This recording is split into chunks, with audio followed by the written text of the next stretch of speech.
Coucou les amis, on se retrouve aujourd'hui pour une nouvelle idée de recette. Donc dessert, cette fois-ci au air fryer, mais comme d'habitude, vous inquiétez pas. Je vous dis tout de suite, pas d'air fryer, vous faites au four. C'est pareil, c'est juste que la cuisson sera différente et le rendu différent. Mais la recette est tellement simple que vous pouvez l'adapter à n'importe quel mode de cuisson. Donc il vous faudra une pâte feuilletée. Donc vous voyez, vous ne ruinez pas, hein, Eco Plus, suffisant. Parce qu'en plus, elles ont l'avantage d'être super fines. Donc c'est ce qu'il nous faut pour cette recette. Il vous faut une préparation pour frangipane. Alors ça, franchement, c'est un must-have à avoir dans vos placards. Parce que beaucoup de gens se disent la frangipane, c'est de la galette. Pas du tout. Moi, il m'arrive de faire des feuilletés pommes frangipane ou même, vous allez voir aujourd'hui, des tartes avec une base frangipane.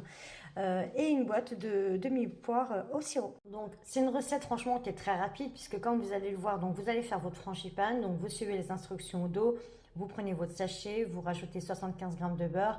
Par contre pour l'eau, vous voyez, on veut quand même une consistance assez compacte pour cette tarte poire amande. C'est presque la même façon qu'une tarte poire amandine. C'est juste que là, on ne va pas mettre d'amandes effilées sur dessus. Mais donc voilà, vous préparez votre petite frangipane. Vous venez enlever le sirop de vos demi-poires. Vous venez façonner donc votre pâte dans vos petits moules.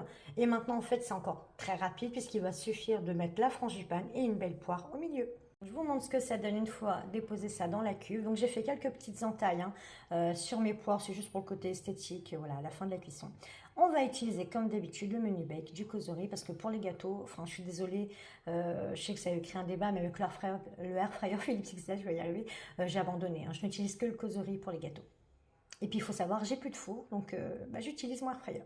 Alors je sais que certains air fryers n'ont pas le menu bake, c'est le cas d'ailleurs du air fryer Philips XL. Donc vous allez être obligé de faire une programmation manuelle. Donc la programmation manuelle c'est 20 minutes à 165 degrés. Et vous voyez donc j'ai l'option pré-heat qui est préchauffage d'activer, hop, qui va me rajouter 3 minutes de préchauffage. Vous voyez, il est quand même bruyant le causerie, contrairement au air fryer Philips XL. Bon allez, je vous dis à dans 23 minutes pour le résultat. Et voilà le résultat. Donc nos bonnes petites tartelettes sont prêtes. Je vais venir tout de suite les démouler et les mettre dans une assiette. Comme d'habitude, on termine cette vidéo donc avec le visionnage de la réalisation dans l'assiette. Comme vous voyez, elles sont vraiment magnifiques.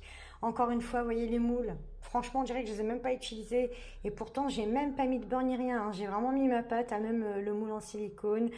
J'ai mis ma préparation frangipane, ma poire. C'est vraiment le dessert express par excellence chez nous avec la tarte aux pommes. Écoutez, j'espère que cette nouvelle vidéo en tout cas vous aura plu, que ça vous aura donné une petite idée pour un dessert sympa qui change. Voilà, surtout quand on veut faire un truc rapide. Je vous souhaite en tout cas une bonne fin de journée à tous et je vous dis à demain les copains. Allez, ciao ciao!